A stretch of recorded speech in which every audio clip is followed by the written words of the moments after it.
As members of the Church of Jesus Christ of Latter-day Saints, we believe a lot of the same things that many other Christians do, but we also have some pretty unique beliefs. And one of those things that are unique to us is our belief in and our enjoyment of studying the Book of Mormon. Now, you have landed on my channel and we are studying the Book of Mormon together. Today, we are reading Mosiah Chapter 20, and I think we're about 90-ish days into our reading the book from cover to cover, and I welcome you. If this is the only chapter you ever choose to read, welcome. I hope you find something interesting here, but I definitely invite you to come back for more if anything that happens today kind of piques your interest and you want to understand more about what this fascinating scripture is about.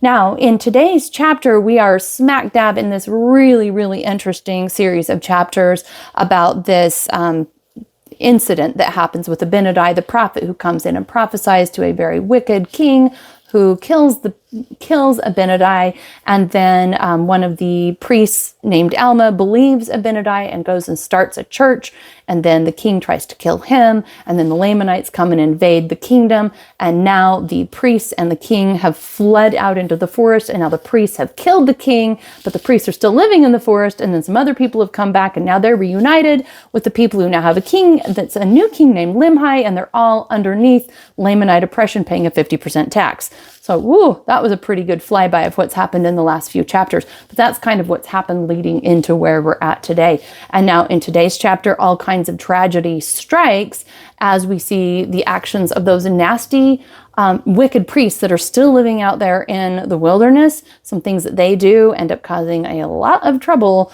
for the people on the home front. And we will read about that adventure now. So, okay, the summary of this chapter is some Lamanite daughters are abducted by the priests of Noah. The Lamanites wage war upon Limhi and his people, and the Lamanite hosts are repulsed and pacified. So just as a reminder, the people of, now it's Limhi, they used to be the people of King Noah, but now they're the people of Limhi. They're in bondage to the Lamanites, paying a 50% tax. And they have this kind of agreement that they will not kill each other, they will not harm each other, as long as the people of King Limhi stay in line and pay their tax. So that is the agreement we have. And then now here comes this next thing that happens. All right, verse 1. Now there was a place in Shemlon where the daughters of the Lamanites did gather themselves together to sing and dance and make themselves merry. And it came to pass, there was one day a small number of them gathered together to sing and dance. And now the priests of King Noah, being ashamed to return to the city of Nephi, yea, and also fearing that the people would slay them, therefore they durst not return to their wives and their children. And having tarried in the wilderness, and having discovered the daughters of the Lamanites, they laid and watched them. Now these, okay, I'm going to pause for a second. So the daughters of the Lamanites, that would be just the young women of this kingdom of the Lamanites, which are the oppressors, or they have captured the people of King Limhi. So again, there's this tenuous piece between the two groups. And this group of priests hiding out in the forest, they do have wives and children back in the city, but they're scared to come back. And being the grossest little serpents, they just decide to creepily watch these women in the daughters of the Lamanites. And so, okay, verse 5. When there were but few of them gathered to dance, they came forth out of their secret place and took them and carried them into the wilderness. Yea, 24 of the daughters of the Lamanites they carried into the wilderness. It came to pass the Lamanites found that their daughters had been missing, and they were angry with the people of Limhi, for they thought it was the people of Limhi. So, it's a reasonable deduction. The Lamanites are going, hey, 24 of our young women are missing. We can only imagine who did that because, people of Limhi and us are kind of semi-enemies, even though we have a truce. Naturally, they're going to accuse the people of Limhi. Therefore, they sent their armies forth, yea, even the king himself went before his people, and they went up to the land of Nephi to destroy the people of Limhi.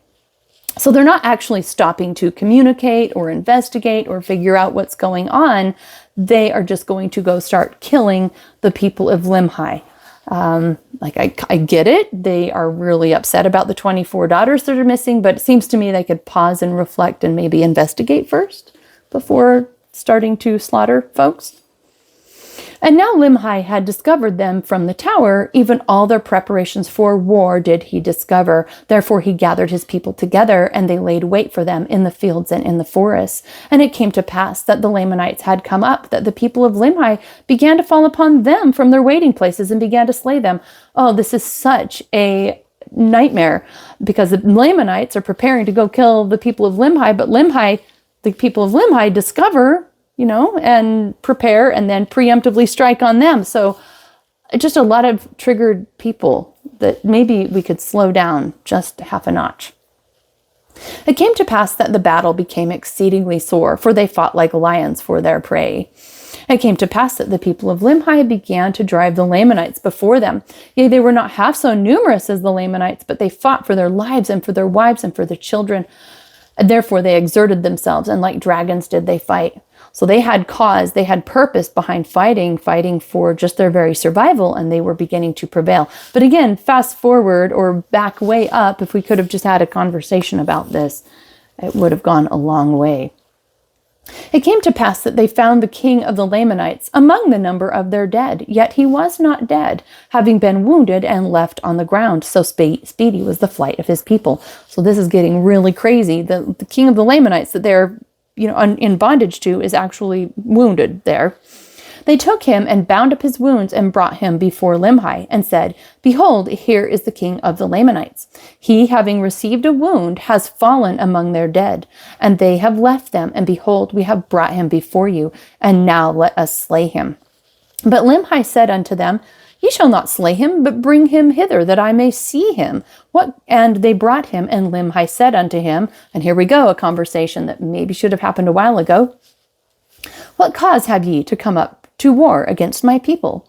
Behold, my people have not broken the oath that I made unto you. Therefore, why should you break the oath which you have made unto my people? And now the king said, I have broken the oath, because thy people did carry away the daughters of my people. Therefore, in my anger, I did cause my people to come up to war against thy people. And now Limhi had heard nothing concerning this matter. Therefore he said, I will search among my people, and whosoever has done this thing shall perish. Therefore he caused a search to be made among his people. Now when Gideon had heard these things, he being the king's captain, he went forth and said unto the king, I pray thee, forbear, and do not search this people, and lay this thing to their charge. For do you not remember the priests of thy father, whom this people sought to destroy? And are they not in the wilderness? And are not they the ones who have stolen the daughters of the Lamanites? And I'll just pause there. Gideon is one of my favorite characters in the Book of Mormon, because he was, a chapter or two ago, he was the guy who was so indignant against the King Noah that he went to slay him. He went to kill him. And he was the one that King Noah said, no, wait, don't kill me. The Lamanites are coming. And now he is saying to Limhi, wait, don't assume that our people have kidnapped those daughters of the Lamanites. Like, hold up, think about it. Use a little psychology for a second. Who is creeping around in the forest? Well, it's those priests of King Noah. Wouldn't they be just the type of jerks who would kidnap some young women? And lo and behold, Gideon is not wrong. Now behold, tell the king of these things, that he may tell his people, that they may be pacified toward us. For behold, they are already preparing to come against us. And behold, also there are but few of us. And behold, they come with their numerous hosts. And except the king doth pacify them towards us, we must perish. For are not the words of Abinadi fulfilled, which he prophesied against us? And all this because we would not hearken unto the words of the Lord, and turn from our iniquities? And now let us pacify the king, and we will fulfill the oath which we have made unto him. For it is better that we should be in bondage than that we should lose our lives. Therefore, let us put a stop to the shedding of so much blood. So Gideon was really speaking common sense here, saying, let's put together a psychological profile of who would have committed this heinous crime. Let's communicate with the king. Let's be a team in solving this problem. Let the truth be known so that there can be understanding and we can get back to being semi-peaceful. It's better that we are in bondage than to die. And that all makes tons of sense.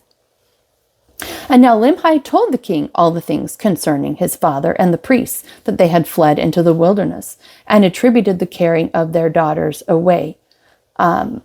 and attributed the carrying away of their daughters to them. And it came to pass that the king was pacified towards his people, and he said unto them, Let us go forth to meet my people without arms, and I swear unto you with an oath that my people shall not slay thy people. So when the king heard this theory about who had abducted the daughters of the Lamanites, it made enough sense to him that he said, let's stop this war now. That makes sense, basically. It came to pass that they followed the king and went forth without arms to meet the Lamanites. And it came to pass they did meet the Lamanites, and the king of the Lamanites did bow himself down before them and did plead in behalf of the people of Limhi. So he has his work cut out for him, because by the time people get all hopped up in anger, fueled on their own adrenaline, it's hard to calm them down. So he had an army that was just intent on doing their job. And so he had to kneel down before the army and say, listen, hear me out, stop, slow down, let's recalibrate here. And when the Lamanites saw the people of Limhi, that they were without arms, they had compassion on them and were pacified towards them and returned with the king in peace to their own land. All right, so that was quite the story of things that can go wrong just by an act of a few people, these priests out in the forest, the kind of mayhem that can happen, miscommunication, lies, deception, and obviously crime. So one thing that just comes up for me as I'm talking to you about this chapter is how there are many different directions you could take when studying this chapter. But one of my favorite and my go-to is really to pray and have the Spirit with me, that as I'm reading, if there's something in this chapter that I need to understand, that I will have that portion of the chapter really highlighted through the Spirit to help me in my own life. Whether it's just understanding trends in the world better, that I can be more wise, that I can be more discerning, more clear about people and how they work. Whether it's some little pattern of contention in my life that is perhaps reflected in some of what's happening here, that I can have the Spirit point that out to me so that I can learn from what I'm reading. Because I read pretty quickly as I'm reading here on YouTube, and I'm giving my spiel, my 2 cents.